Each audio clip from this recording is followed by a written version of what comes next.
Bonjour à tous et à tous. Ici, nous sommes sur la grande voie qui mène vers Adido Gomé. Ici, c'est Adido Gomé la Pampa. Ceux qui connaissent la voie de Absonic, la voie là qui mène vers Adido Gomé tantôt. Nous avons décidé, mon frère et moi, de vous montrer notre ancien quartier situé à Adido Gomé tantôt, à Batame plus précisément. C'est un ancien quartier.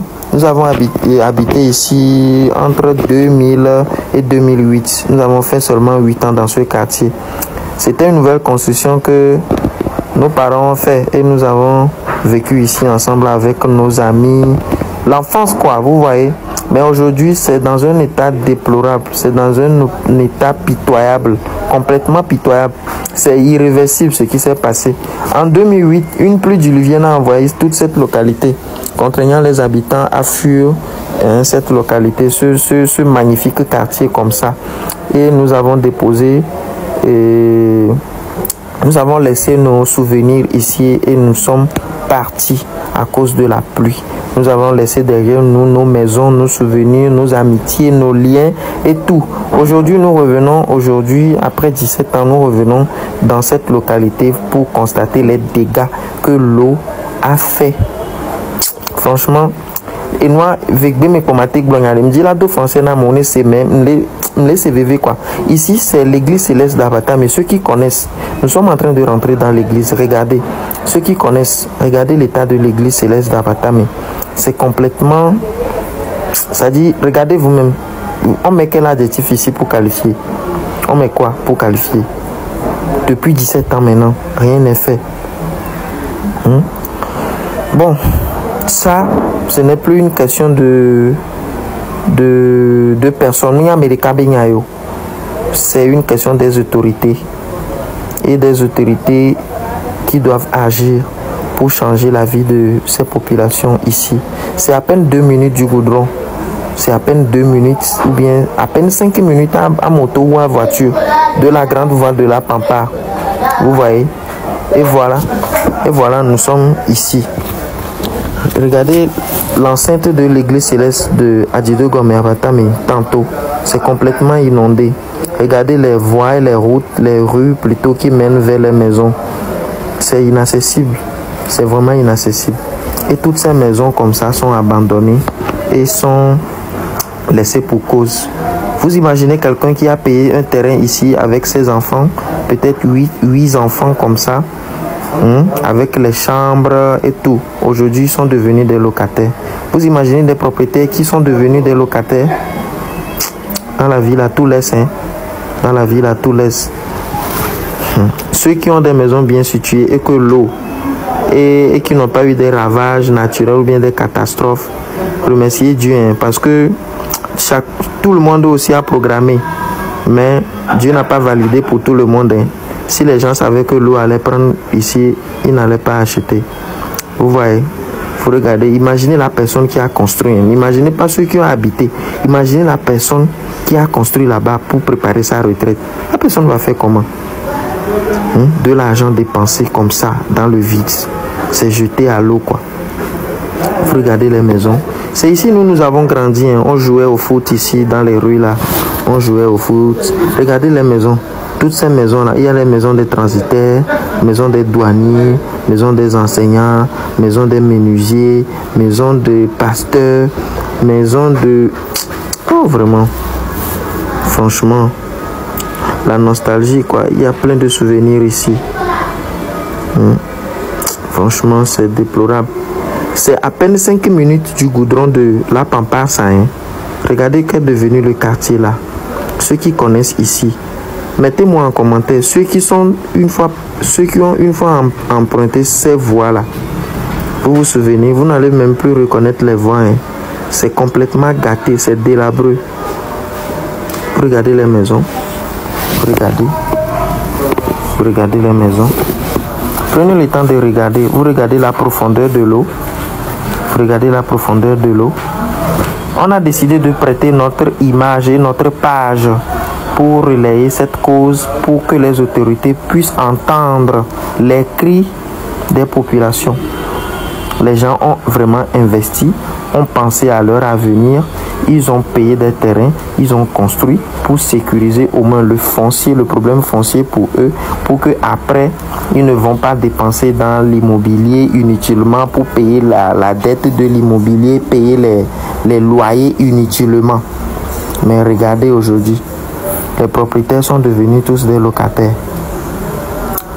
On dit que l'homme dispose, okay? L'homme propose, Dieu dispose. Franchement, si on savait que ici allait être comme ça, c'était la maison qu'on avait habité ça. C'était la maison qu'on avait habité ça. Regardez les investissements. Regardez le béton. Construire là, ça fait mal, hein. Construire, ça fait mal. Payer un paquet de ciment, faire des briques là, c'est quelque chose que quand tu mets l'argent dedans, tu ne vas plus jamais revoir cet argent, quoi. Ça dit que nous sommes à 2 mais à 15 gala détonnant, en finition, vous imaginez? Vous imaginez quelqu'un qui a payé ici en 2008. C'était des belles maisons ici. Hein. Si en 2008, il y a des maisons comme ça, vous pouvez imaginer si aujourd'hui en 2025, il y avait les propriétaires eux-mêmes étaient dedans, ce qu'ils vont encore construire, ce qu'ils pouvaient faire. Vous regardez, quelqu'un qui a utilisé tout son argent pour faire ce béton par exemple, c'est jeté à l'eau. Payer le terrain là, c'est jeté à l'eau. Tous les projets là, c'est jeté à l'eau. Il y a les murs même qui sont écoulés même. Il y a certains murs là qui sont tombés d'eux-mêmes. Regardez ce magnifique quartier avec ce coucher du soleil. Vraiment, regardez, imaginez celui qui a investi, celui qui a payé ce terrain par exemple, a construit pour penser à son avenir, à louer après sa retraite. Vous imaginez, vous pensez que cette personne est en vie? Moi je ne sais plus. Je ne sais plus. Vous ne pouvez pas comprendre la douleur qui m'anime, quoi. Parce que j'ai plein de souvenirs ici. Plein de souvenirs. Nous, on a eu une enfance écartée. On a eu une enfance gâtée. Nos amis, nos amitiés, nos relations, tout est éparpillé. Parce qu'on n'a pas grandi ensemble avec... on n'a plus grandi ensemble, quoi. Vous imaginez? Tous ces investissements qui sont tombés à l'eau. Moi, je demande humblement au maire de commune, au maire de la commune de cette localité, de venir voir de ses propres yeux. Nous, on ne peut que vous interpeller par rapport à ça. Hein. On va crier, ah, s'il vous plaît, venez voir, chère autorité. Venez voir de vos yeux ce que les populations sont en train de subir ici. L'eau n'a pas laissé le temps aux populations de jouir pleinement de leurs maisons et de leurs investissements. Franchement, regardez cette maison-là. Vous regardez cette maison, c'est là-bas moi j'ai grandi avec mes soeurs. C'est ici on a grandi avec nos parents. Vous regardez les investissements. C'est parti comme ça. C'est parti comme ça. C'est parti comme ça. Hein. C'est parti comme ça, c'est parti. Il y a plusieurs personnes, c'est-à-dire ils n'ont pas ce courage-là de venir ici, prendre cette caméra, tourner, grimper sur les murs comme ça et faire ces vidéos. Ils ne peuvent pas. Mais comme nous, on a décidé de le faire, on va le faire. On a décidé juste de prêter notre image et nos pages TikTok pour relayer ces vidéos pour que peut-être certaines autorités plutôt vont voir et ça va les écœurer. Regardez la maison. Ce sont la maison de mes amis, ça. Amis d'enfance. Vous imaginez la nostalgie des souvenirs, ce qu'on peut ressentir, le chaos, quoi. Vous regardez. Ce n'est pas bon. Regardez le niveau de l'eau. C'est devenu une brousse. C'est devenu... Je ne sais même pas ce que je vais vous dire, quoi. Vous ressentez... Regardez la maison d'un grand boss, Transi le Taureau, que je salue de passage. Pour tous vos affaires de transit, contactez Transi le Taureau. Allez sur Google, tapez Transi le Taureau, un grand boss. Pour vos dédouanements de véhicules et vos affaires personnelles, contactez Transi le Taureau au port de Lomé. Regardez l'une de ces maisons inondées comme ça. Lui seul ne peut pas faire, lui seul ne peut rien faire. C'est devenu une affaire d'État. c'est devenu une affaire d'État. C'est devenu une affaire de gouvernement. Quand ça a commencé, l'État a dépêché quelques-uns de ses membres du gouvernement vers les populations. Ils sont venus avec des habits, avec de l'huile, tournesol et du riz. C'était en 2009, si j'ai bonne mémoire. Et c'est tout ce qu'on a reçu. C'est tout ce qu'on a reçu. Hein. Et ce n'est pas tout le monde qui a reçu. Vous imaginez, mais maintenant, je ne pense pas que si on donne du riz et de l'huile avec des habits à ces propriétaires de maison, ils vont le prendre. Ils vont vouloir plutôt que l'État fasse quelque chose de concret.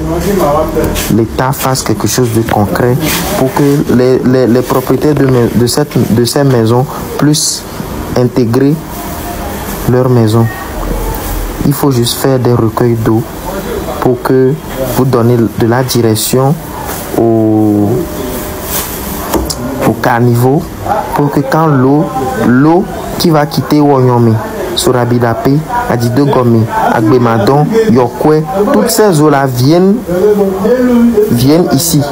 Donc il faut des moyens de canalisation pour que l'eau qui va quitter tous ces lieux précédemment cités là, quand ça va venir ici là, il faut faire des recueils d'eau pour que ça se jette dedans directement.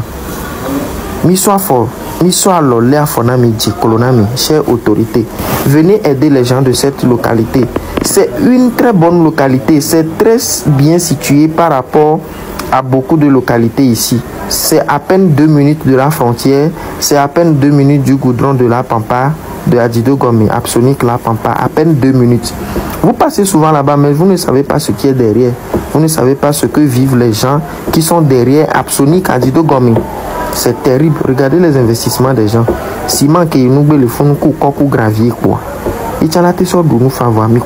Il a investi et il n'a pas pu jouir de ses investissements.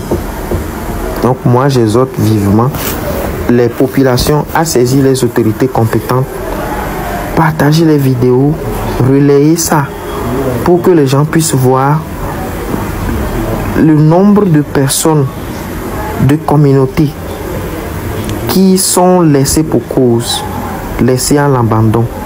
J'ai cru entendre quand on était venu ici, un vieux qui nous a dit que on a amené une pompe pour pomper l'eau d'ici, pour jeter ça dans le recueil de Doganto. Chère autorité, faut pas on va se tromper. Cette eau qui est ici là, si on verse toute cette eau dans Doganto là, ça ne peut même pas contenir ça. Parce que ici c'est plus grand que Doganto. Et l'eau qui vient ici là, c'est plus conséquente que l'eau qui vient et se recueillir à Doganto. Donc venez avec les catapillars, venez avec les centaines de catapillars, faites comme les Chinois. Venez avec les catapillars, creusez et faites rentrer l'eau là-bas. Faites du béton, vous mettez du pavé, vous mettez de la lumière dans ces rues, vous pavetez les rues pour que les populations là ici puissent venir ici dans leur maison, bien reconstruire maintenant, rebâtir ce lieu, cet endroit. Ça dit que n'y a quoi.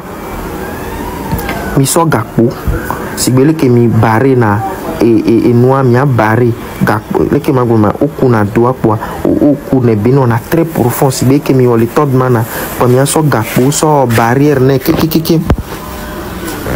Nya so gakpo so barrière ne kiki gome ni jijakwa et diala do douami o se gome les douanti kiki ma bar la no funu fa mi la te so espace aéré de Adido Gomi siko cerf-volant wa no fie ni population wa bate so no po gavide et commune a tiens la bate so gavide o la et ça dit sur pirogue et ça dit sur pirogue.